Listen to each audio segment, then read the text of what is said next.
The last time I paroled from prison was 2008, June 2nd. I paroled from Susanville, California Correctional Institution at Susanville, California. And what it took for me to get myself out of that prison was a whole lot. Because not only did I have to physically get out, I had to mentally prepare myself to get out and stay out.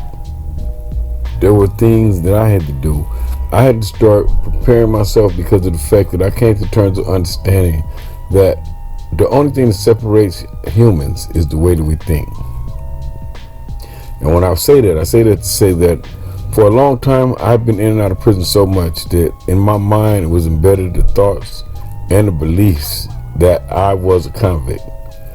Now, I myself personally had to accept that in order for it to stick, in which I accepted it for a long time because I found myself in this place that was full of convicts. But somewhere through here, I found liberation. I found liberation within my own self and within my own mind, where I realized that I wasn't a convict. I was in Susanville, and I stopped spending so much time in the crowd listening to the negativity. I would go out to the yard and I see my homeboys. I check in, I shake hands. You know what I'm saying? I let everybody know that I'm present, I'm around. See, because in the state pen, you got to do that. If you're affiliated, then you got to check in. You got to go let the people know that you're here. Because if something goes down on the yard, you want them to know that you're on the yard. Now, the thing about it was that I was going through my little changes here. And I would start going out to the yard and spending like maybe just the mornings. Some of the things that I did to prepare myself to get out of prison, both physically and mentally, was that I stopped taking on that prison talk, that negativity. I stopped getting involved in all of the stuff that involved everybody else but really didn't involve me. I started to isolate myself. I started to read books. And the homies understood that. You see what I'm saying? And even though I come from a culture of gang activity and gang banging, even though I was in prison, people respected the fact that, you know, I was able to get into myself. Because there were those that started to follow my path and wanted to do the same things for themselves. See, I was in a vocational janitorial class. So I allowed myself to be consumed by that. I allowed myself to take this up and learn this as a trade. And, you know, to this very day, I run a business right now, a carpet cleaning business.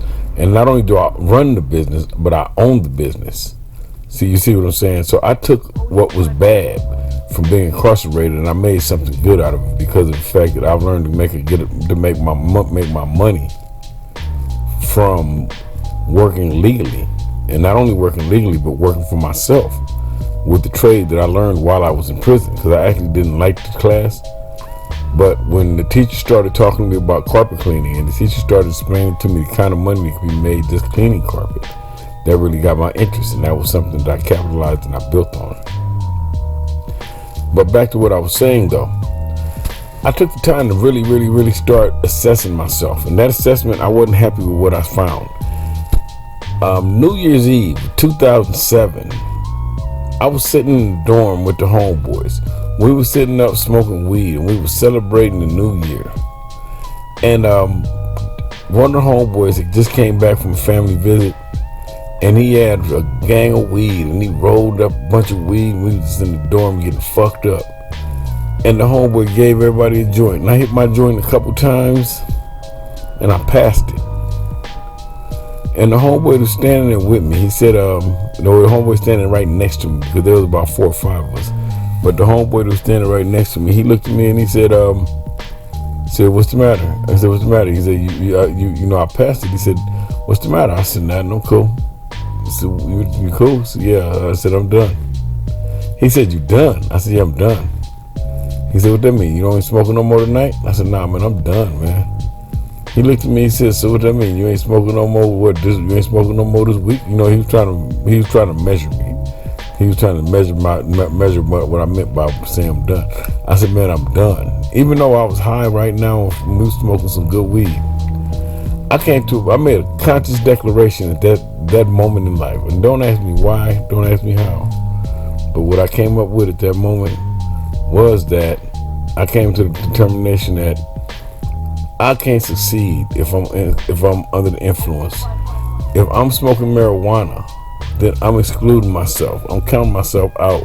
If I get out of prison and I'm looking for a job, and I know that a great deal of these jobs out here don't require too much training, but you do have to pass drug tests, then I'm counting myself out.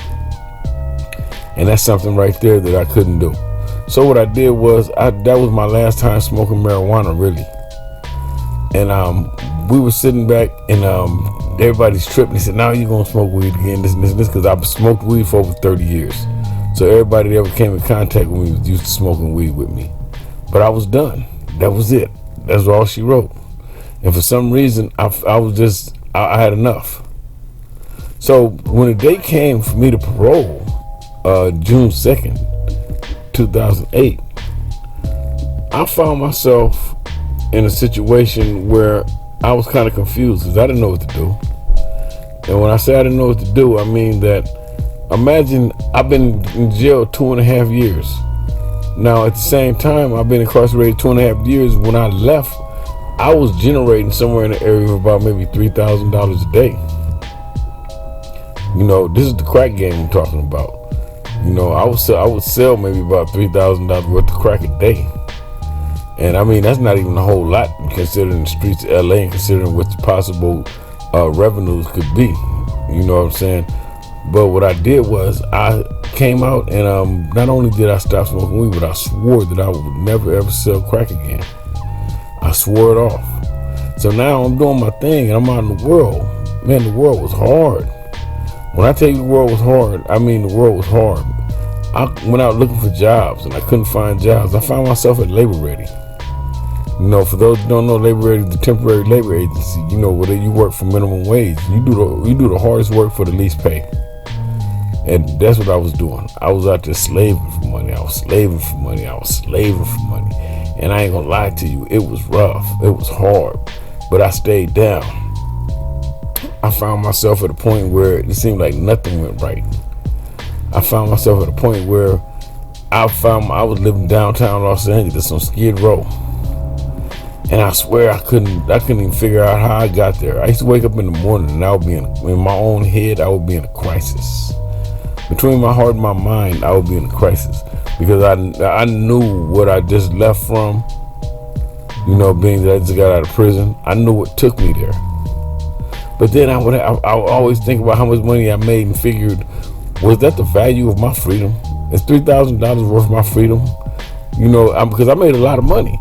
So I always thought like this here. But then what I came up with was the fact that it will be greater later. That's what my father used to say. That's what my dear deceased father used to always tell me when I complain about stuff.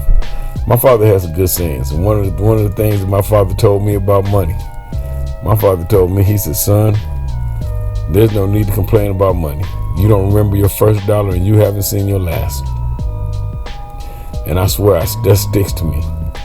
Right now, to this very day, that sticks to me. And that always goes through my head. And I constantly repeat that because of the fact that right there is something that it's empowering when I take into consideration the fact that, you know, I find myself sometimes where I think that I'm in a crisis financially.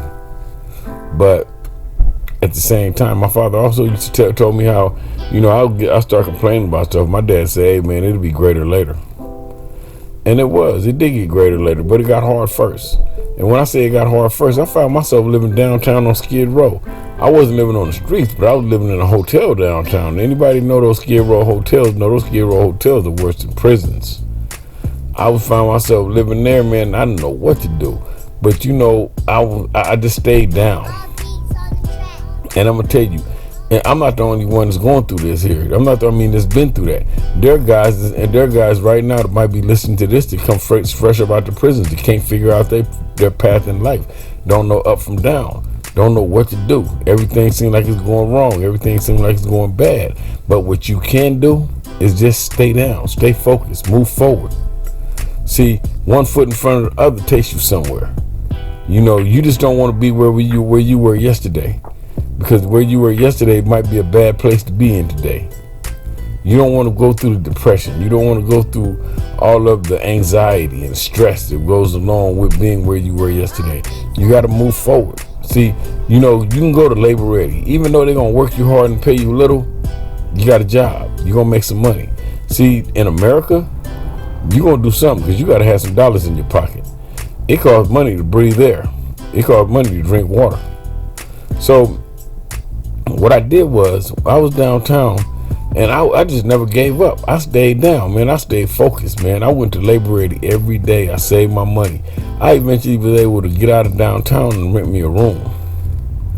So when I did that, that was really something for me because it was some levels of stability and it gave me the opportunity to be somewhere.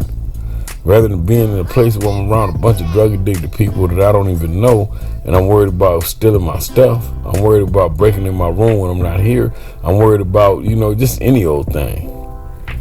I had the opportunity to be able to think because I was able to find myself in a space where I could think. Then at the same time, I found myself where I was able to work. I had a homeboy, I was at labor ready. My homeboy Midget, rest in peace. Midget used to see me in the mornings and Midget said, man, one day he saw me, he said, man, what are you doing? He would see me, I'd be all dirty, I got my steel toe boots on, I got on my work shirt, my work clothes, and he can see I've been doing hard work. He said, man, what you doing? I said, man, I'm working at labor ready. So he looked at me, man, he said, man, that's some bullshit, man. He said, do you have your driver's license? I said, yeah. He said, man, get an 86, man, I'm gonna get you hooked up where I'm at. And I'm thankful to him because of the fact that from that conversation with him and I went and got my 86, Midget got me a job with the Los Angeles Times driving trucks. And I drove trucks for the LA Times from 2009 all the way up to 2018. And I'm thankful to him because of the fact that he did more for me than anybody's ever done. Because what he did for me was he took me out of the loop of danger. You know, he took me out of the line of fire. He put me somewhere stable where I was able to pay my bills, where I was able to make my money, where I was able to actually stand up and be a man. For the first time, I never had a real job until I went to that job, until I went to LA Times. And I made a commitment that I wouldn't make him look bad. Midget was somebody that actually did me the greatest favor in the world because of the fact that Midget got me employed. Coming out the penitentiary, that means a lot. As time progressed, you know, I mean, I was able to do a lot. I was able to, because I didn't have a car, I was able to buy my car. I was able to, you know what I mean, move from the room into a single apartment. And I know that I'm not the only one that's been through this here. I know that people coming about the penitentiaries, man, I know it's hard. I know y'all got to deal with this. I know that how it goes, man. I'm not talking as an outsider. I'm talking to somebody who's been through it. And the one thing I'm going to tell any and every one of y'all, man, is that stay down. Don't give up. Stay focused. Because if you lose your focus, man, that's going to be hard on you. You know, you can't fall back. It's like slipping back into the old game. The stuff that takes you to prison, it's always going to be there. It's the new stuff that you got to discover and you got to get into. Like I said before, the only thing that separates people is the way that we think. You know, but we got to know our value, man. Am I more valuable than an illegal drug sale? You know, even if that illegal drug sale is $2,000 or $3,000 a day, but at the same time, on the other end of this drug sale, I can be apprehended and I can be booked for selling drugs to an undercover officer or something. See, if this is my value, if this is my worth, I have to take all this into consideration. You know, I think I would rather get up and I would rather to go down to the Los Angeles Times and report it in every night and get behind the wheel of that truck and drive that truck and get that truck where it needs to go, drop off those newspapers where they need to be and get paid for it. And I don't have any risk because the police ain't following that truck. And I'm very thankful to the fact that my homeboy Midget was able to do that for me. But I'm going to tell all of y'all, you know, stay down, man, because of the fact that, man, there ain't nothing nice, man. Coming about that penitentiary, I know what it's like. I know what it's like to have a parole officer up all on you. I know what it's like, man, when you're coming out that pen, man, you know, you don't know what to do, can't think straight, and the world's just moving fast. I know what it's like, man. So, you know, I say that to all of y'all, man, because of the fact that, you know, you need to hear this. Sometimes you need to hear somebody that's been through the stuff that you're going through, because that gives you some clarity and understanding. And it's good to understand that you're not the only person that's ever gone through it. See, when I came back, it wasn't no transitional housing. You know, California didn't have halfway houses for years. So a lot of that didn't even exist. I was able to come up and just get out of it because of the fact that I didn't want to be in it. I didn't want to be living downtown LA. I could have stayed downtown. I didn't want to be there. I wanted to be somewhere else doing something productive. I wanted to be somewhere being a man. And to me, being a man in my new discovered way of thinking was getting up, going to work, was making some legal money. See what I'm saying? It was being able to do what I got to do on my own terms and not having to worry about being incarcerated because I did something stupid. I want to be able to make the right decisions, and that's important. And you got to do the same thing. If you're coming about them penitentiaries, think like that. Make the right decisions. Make the right moves. Do what you got to do. Do anything that you got to do outside of breaking the law and ended up back in prison because of the fact that you ain't got nobody that's going to be willing to do that time but you. When the back of that police car with them handcuffs, that's you. So think about the value of that, man. I mean, you can go to work, man, and get a job, man. There's a shortage of jobs, but there's no shortage of work. With a little bit of creativity, man, you can create a job, man. With a little bit of vision, you can create a business. You know, but you got to be willing to do that. And you got to be the one that's willing to take it upon yourself to make it happen. And like I said, I'm telling all you guys, man, if you coming about that prison, if you've been in that prison, don't set up the mental roadblocks. Don't do this. Don't say, oh man, there ain't no jobs. Ain't nobody gonna hire me. They aren't hiring. Because that's not true. They are hiring. There are jobs.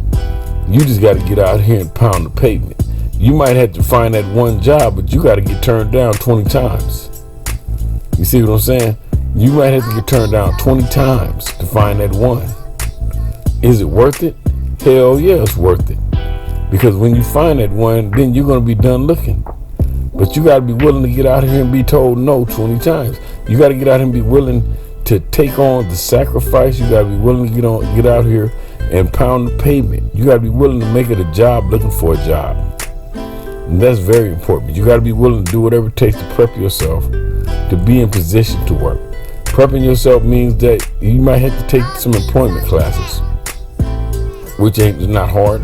You know, learn how to do resumes. You know what I'm saying? Get a resume. When you go looking for a job, something that you might need to do is you might need to make copies of a job application, of a master application. So that way, if you go somewhere like to a job fair or something, you don't have to stop and start filling out paperwork. You can give the recruiter a copy of your resume stapled to a application already that's a master. Now, the thing about that is that they're going to look that over, and if they like that, they're going to look that over and they're going to call you, because you can't stop and talk to everybody. You can't stop and fill out an application with everybody because it'll consume too much of your time. So what you can do is you can make about 10 job applications and 10 copies of your resume, and you can take those and you can staple them together, and you can just pass them out to the recruiters as you pass them. You know, you find something that you'd like to do, because the one thing that they're gonna like the organization. They're gonna like the fact that you're an organized person. They're gonna like the fact that you're a person that don't want to waste no time. So all of that's important. But take the time out, assess yourself, think about where you want to be, man, and just work on it, work hard, man. Remember, man, the only thing that separates us is the way that we think. You have the capability to be where you want to be and do what you want to do. You can be anything, man. Don't let the ideas of the prisons, don't let the ideas of confinement, don't let the ideas of society be that what defines your fate. You have the capability to be whoever you want to be and do what you want to do, man. That greatness lies within you. And I want you to exercise that greatness, because I want to see everybody on top. You know what I mean? It's hard, man. It's rough, man. You know what I mean? And on that note, I'm gonna let y'all go. I'm gonna cut this short, and I'm gonna wish everybody here health, wealth, peace, and prosperity. All right, y'all. Y'all have a good one. Hit the like button, hit the share button, and subscribe. Let's build this community. Let's spread these messages. Let's spread this productive and constructive conversation. Let's get all the people we can get involved, because of the fact that we might be able to save the world with a little bit of good thoughts and a little bit of good talk. All right, y'all. I'm out. Y'all have a good one.